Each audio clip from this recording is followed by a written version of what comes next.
guys, my name is Abhishek. And I'm Aditi, and this is the 6th episode of Geeta Sar.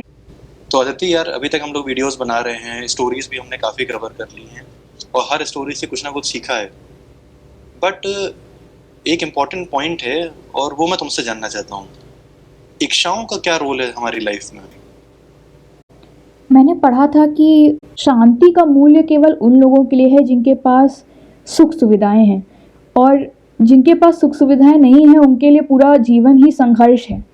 तो देखा जाए तो ईश्वर ने हमें छोटी आंखें दी हैं, लेकिन उन्होंने हमें पूरा आसमान देखने की शक्ति भी दी है। तो ये तो हम कह सकते हैं कि ईश्वर चाहते हैं कि हमारी इच्छाएं हों, आकांक्षाएं हो, या उम्मीद हो, या होप हो लाइफ में। अगर मैं आज कहूँ कि मैं एक अच्छे कॉलेज में पढ़ना चाहती हूँ या एक अच्छी जगह जॉब करना चाहती हूँ, ये सारा इंट्रोडक्शन मेरी इच्छाओं का ही रिफ्लेक्शन है। तो किसी चीज़ को हासिल करने से आई हुई सक्सेस या किसी चीज़ के खोने का लॉस, ये दोनों ही कुछ हमें सिखा के जाता है और हमारी इच्छाओं का रिफ्लेक्शन होता है। सही बात है। तो कुछ लोग होते हैं जो अंदर ही अंदर मरा करते हैं, लेकिन अपनी इच्छाओं को मरने नहीं दे पाते और उनका पीछा करते रहते हैं, उनके पीछे दौड़ते रहते हैं, संघर्ष करते रहते हैं। लेकिन समझने वाली बात यह है कि कहाँ रुकना है और कैसे उसके हिसाब से अपने जीवन को मोल्ड करना है। तो बेसिकली हमारी जो गीता है वो भी इच्छाओं का जो संघर्ष है ना, उसी की स्टोरी है पूरी। हमारे जितने भी कैरेक्टर्स हम लोग देख रहे हैं वो सब लोग अपनी किसी ना किसी इच्छा की वजह से कुछ संघर्ष कर रहे हैं, और वो संघर्ष हम लोगों के लिए कोई सीख बन के इस किताब के रूप में हमारे सामने है। अब हमारा कर्तव्य ये है कि हम वो चीज़ें सीख पाएं और उसको अपनी लाइफ में इम्प्लीमेंट कर पाएं।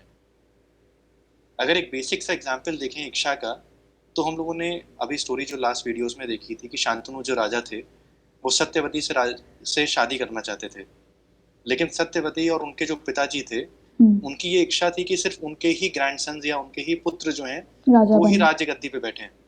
तो एक इच्छा वहां से शुरू हुई और उसका संघर्ष करते करते पूरी महाभारत युद्ध तक अंत तक पहुंचा सब कुछ। तो लाइफ के एक छोटे से इच्छा ने कितनी चीजें बदली आगे चल के सर्कल में। तो इच्छाएं बहुत इंपॉर्टेंट रोल प्ले करती हैं हमारी लाइफ में। अब चलो एक इंटरेस्टिंग पार्ट पे आ जाते हैं।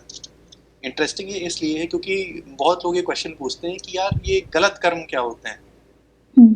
तो गीता में अभी इनिशियली पढ़ते पढ़ते मुझे 6 गलत कर्म मिल गए हैं और काफ़ी इंटरेस्टिंग है। इसकी लिस्ट भी बनाएंगे हम लोग और इसको फॉलो अप भी रखेंगे कि किसने क्या गलत कर्म किया। तो सबसे पहला गलत कर्म है किसी को पॉइजन दे के मारना, ठीक है ना। दूसरा गलत कर्म वो है अगर आप किसी के घर में आग लगाते हैं, मतलब लिटरली नहीं, मतलब किसी का घर आपकी वजह से टूट जाए या किसी का कुछ नुकसान हो जाए आपकी वजह से, किसी के परिवार में कोई नुकसान हो जाए।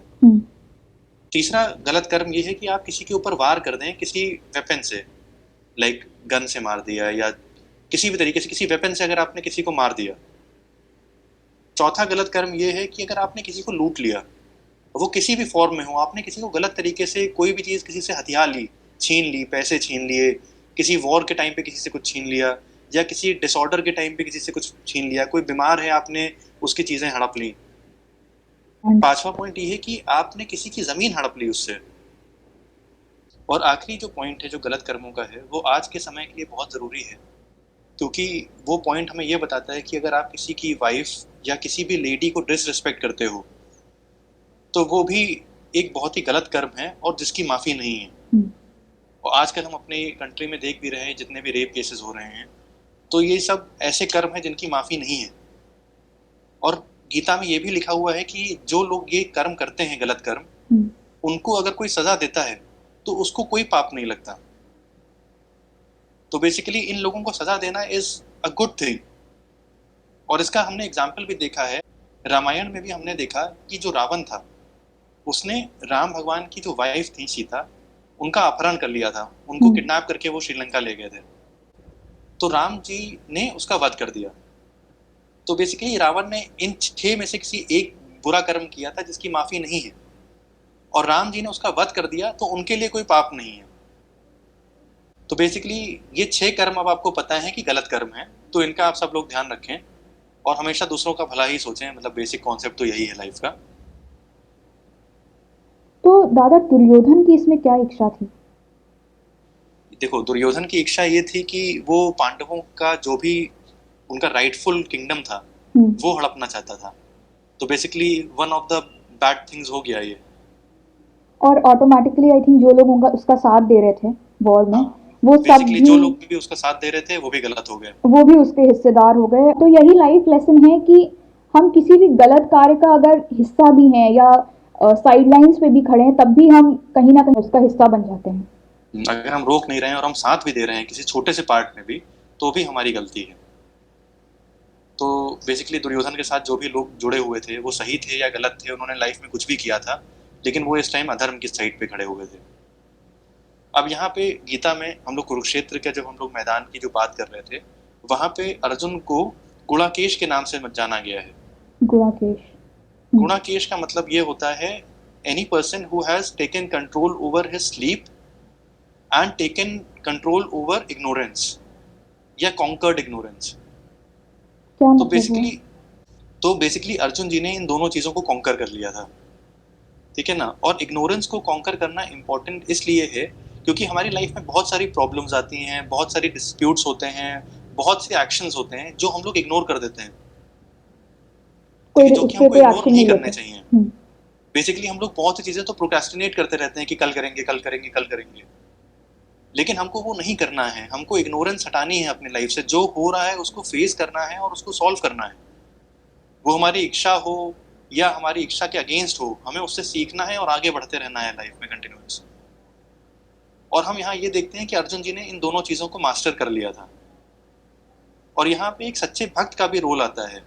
एक सच्चा भक्त जो है वो चाहे दिन हो चाहे रात हो, चाहे वो जग रहा हो चाहे वो सो रहा हो, उसके दिमाग में हमेशा ही ईश्वर का नाम चलना चाहिए। और ईश्वर का नाम चलने का मतलब ये नहीं है कि दिन रात राम राम कृष्ण कृष्ण कर रहे हैं।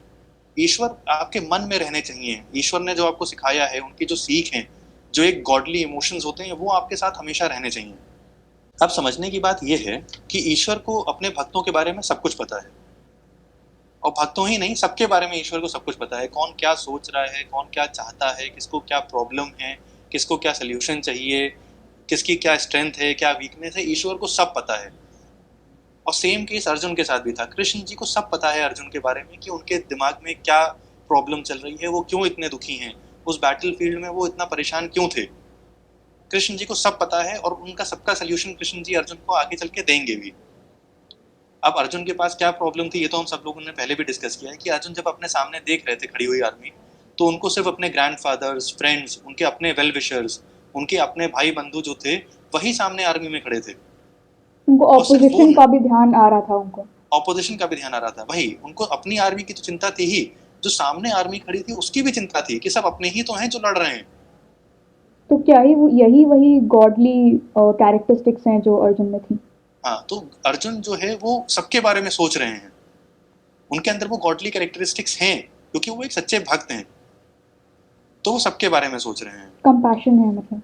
कंपैशन है बेसिकली, ठीक है। और एक सबसे इंपॉर्टेंट बात हमको जो गीता में ये सिखाई गई है, आप अगर ईश्वर को नहीं मान रहे हैं तो आप बाकी आप कुछ भी कर लीजिए, आप मटेरियल एग्जिस्टेंस में आप कुछ भी हासिल कर लीजिए, कितने भी एजुकेटेड हो जाइए, लेकिन बिना ईश्वर के आपके अंदर वो गॉडली प्रॉपर्टीज नहीं आएंगी। उनके कुछ नाम नहीं है कि मैं आपको कुछ नाम बता दूं कि आपके अंदर ये चीज आ ये जाए तो होनी आप चाहिए। गॉडली हो जाओगे, लेकिन वो सब हम लोग को इंटरनली पता है कि ये सही है ये गलत है। वो फीलिंग तभी आएगी जब आप भगवान से कनेक्टेड होंगे। अब अर्जुन के सामने वो आर्मी खड़ी थी और उनको देख के वो इतना, घबराए उनका हुए थे। माइंड में इतना परेशानी थी, इतनी दुविधा थी कि उनके हाथ पैर कांप रहे थे, उनका गला सूख रहा था। वो क्लियरली सोच नहीं पा रहे थे कि मुझे करना क्या है। हाँ, वो भाग जाना चाहते थे कि मुझे युद्ध नहीं करना। हाँ, मुझे युद्ध नहीं करना है। वो इतना परेशान हो गए थे कि बेसिकली वो अपना धर्म भूल गए, जो एक क्षत्रिय धर्म होता है कि अगर सामने दुश्मन ने आपको चुनौती दी है बैटल फील्ड में, तो आपको युद्ध करना ही पड़ेगा। वो उसके भी अगेंस्ट थे कि हाँ, मुझे वो युद्ध ही नहीं चाहते थे करना। कि वो संन्यास पे चले जाएं और उनको युद्ध ना करना पड़े बस। वो मतलब वो युद्ध को छोड़ के जाना चाहते थे कि मैं वन में जाऊंगा और मैं समाधि ले लूंगा, मुझे कुछ नहीं चाहिए। वो इस चीज के लिए भी तैयार थे। हाँ, तो और ये भी बेसिकली है ना कि जीतने के बाद भी उनको क्या हासिल होगा। मतलब जब हमने पूरे परिवार को ही मार दिया, तो उनको इससे हासिल क्या होगा? लाइक उसके बाद भी उनको केवल सैडनेस दिख रही थी। बेसिकली इसी को कहते हैं मटेरियल चीजों से बहुत ज्यादा जुड़ना। अर्जुन अपने परिवार से और मटेरियलिस्टिक जितनी भी चीजें थी वहां पे, अपना परिवार, अपने दोस्त, अपने भाई, जो भी सामने थे, जो अपने थे, उनसे इतना ज़्यादा जुड़ गए थे कि वो सिर्फ़ अपने बारे में सोच पा रहे थे कि मेरे लिए क्या सही है, मेरे लिए गलत है, या ये करने के बाद मेरे लिए अच्छा नहीं होगा, या मेरा परिवार। या मेरा परिवार। बेसिकली वो एक हायर पर्पस जो होता है ना, जो अपने से ऊपर भी एक पर्पस है, उस पर्पस को भूल रहे थे वो, जो कृष्ण जी अभी आगे चल के उनको याद दिलाएंगे कि ये जो हो रहा है इसका एक हायर पर्पस है। तो मतलब लाइफ में कई बार हमारा एक पर्पस होता है जो हमें क्लियरली दिख रहा है, लेकिन there is always a higher purpose या एक ब्रॉडर व्यू जो भगवान या जैसे ईश्वर सेल्फ को के पता ऊपर का है। सोचना है इंसान को कि बेसिकली ईश्वर को सब पता है कि हमको क्या चाहिए, ठीक है ना। और भक्त क्या चाहते हैं, हम लोग जो चाहते हैं वो ये चाहते हैं कि हमें जो चाहिए वो हमको मिल जाए और उसका जरिया ईश्वर हो, कि हम्म, भगवान मुझको दिला देंगे ये चीजें। लेकिन एक्चुअली ये रिवर्स है, हमको उल्टा हमको वो चीजें करनी है जो भगवान चाहते हैं कि हम करें। अच्छा। जब ये रिवर्स ऑर्डर में चलेगा ना, जब मैं वो चीजें करूंगा जो ईश्वर चाहते हैं कि मैं करूं, हम्म, तो इन रिवर्स मुझको वो चीजें मिलेंगी जो मेरे लिए सही हैं। तो सेम चीज है, अर्जुन कुछ और चाहते थे, उनके सेंसेस कुछ और चाहते थे कि ये चीज गलत हो रही है, मुझे युद्ध नहीं करना। लेकिन कृष्ण जी ने कुछ और सोच रखा था। अब अर्जुन को वो करना पड़ेगा जो कृष्ण जी ने सोच रखा है, तभी अर्जुन को एंड में वो मिलेगा जो उनके लिए सही है और जो ओवरऑल सबके लिए सही होगा। तो हमें वही मिलता है जो हम डिज़र्व करते हैं, लेकिन ये स्कोप हमेशा खुला हुआ है कि हम क्या डिज़र्व करते हैं। लाइक अगर हम लोग ज़्यादा मेहनत करें तो हम तो वो कितने डिजर्व वाला पॉइंट भी डिज़र्विंग हैं बढ़ता वो जाएगा। पॉइंटर भी बढ़ सकता है। हम्म। हम्म, और सिर्फ अपने बारे में नहीं सोचना है, there is a greater good, there is a greater reason. हमें वो शायद ना पता हो, और हमें शायद एक प्रेजेंट टाइम पे वो चीज़ पता भी नहीं होती है कि आगे चल के क्या होने वाला है। एक पर्टिकुलर पॉइंट ऑफ टाइम पे हो सकता है आपको कोई चीज़ गलत लगे, लेकिन there is a greater reason for everything. हो सकता है जो आज हुआ है उसका कुछ फ्यूचर स्कोप बहुत ज़्यादा हो, या कुछ और सोच रखा हो। तो बेसिकली समझना ये है कि भक्तों को वो करना है, या हम लोगों को वो करना है जो ईश्वर चाहते हैं हम करें, ना ना कि कि उल्टा। उल्टा। अब अर्जुन का कंडीशन तो हम सब लोग समझ गए हैं, और अर्जुन को ये भी क्लियर है कि वो अपने परिवार वालों को मारना नहीं चाहता। हम्म, और अर्जुन वही एक्सपेक्ट कर रहा है जो हम सब एक्सपेक्ट करते हैं, कि ईश्वर कुछ कर दें। हम्म, ठीक है, तो वो भी ये चाहता है कि कृष्ण जी कुछ सबको संभाल लें, मार और दे। अगर किसी को मारने की जरूरत हो कृष्ण जी मार दें। अच्छा। हम सब लोग भी यही करते हैं कि भगवान मुझे ये चाहिए आप कर दो, ठीक है हम्म, ना। लेकिन हमें समझना ये है कि कृष्ण जी तो ऑलरेडी मार चुके थे उन सबको, अच्छा। लेकिन जरिया अर्जुन ही होगा। बेसिकली सिंपल पॉइंट में हमें जो मिलना होगा वो हमें मिल जाएगा, लेकिन जरिया हमें ही बनना पड़ेगा, करना हमको ही कर्म पड़ेगा। अपने आप ईश्वर कुछ करके नहीं देंगे आपको। और सबसे इंपॉर्टेंट सीख जो हमको यहाँ पे ये मिलती है कि हम लोगों ने देखा कि अर्जुन तैयार था अपने सारे दुश्मनों को माफ करने के लिए। हाँ, देखा जाए तो हाँ।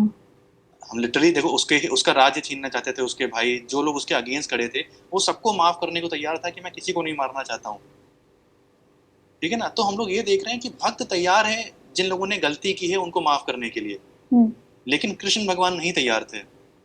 और क्यों नहीं तैयार थे, ये सबसे इंपॉर्टेंट है। अगर भगवान का जो सच्चा भक्त है उसके अगेंस्ट कोई भी चीज गलत होगी, तो भगवान उनको माफ नहीं करेंगे। चाहे आप भक्त खुद तो तैयार हो। उनको, हाँ, हम्म, आप खुद तो उनको माफ कर सकते हो, लेकिन ईश्वर उनको माफ नहीं करेगा। तो यहाँ पे बेसिकली ये है कि अगर आप सच्चे भक्त हैं तो भगवान आपका कुछ नुकसान नहीं होने देंगे, वो हमेशा आपके पीछे खड़े हैं आपको सपोर्ट करने के लिए। तो आज हमने कई चीज़ें सीखी। पहले तो ये कि कैसे इच्छाएं इंपॉर्टेंट हैं, लेकिन it is also important that we understand कि हमें इन इच्छाओं पे कहाँ रोक लगानी है और कहाँ इनको जीवन के साथ बदलना है। हमने ये भी सीखा कि कैसे अधर्म के साथ या किसी गलत काम में भागीदारी नहीं बनना नहीं चाहिए। करनी है कभी। ये 6 गलत कर्म जो हैं उनके बारे में समझा, और कैसे हम अपने जीवन काल में उनको अवॉइड करें। अवॉइड करें, और बेसिकली उनकी कोई माफी नहीं है, और जो उनकी सजा देगा उसके लिए कोई पाप नहीं।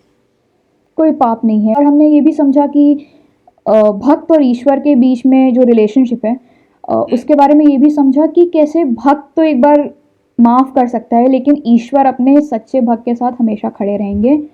अ, और हमने वो भी सीखा कि आप जितना डिज़र्व करते हो वो आप हमेशा बढ़ा सकते हो। अगर आप अपने कर्म बढ़ाओ तो उसी प्रोपोर्शन में वो डिज़र्विंग भी आप और डिज़र्विंग होते जाओगे।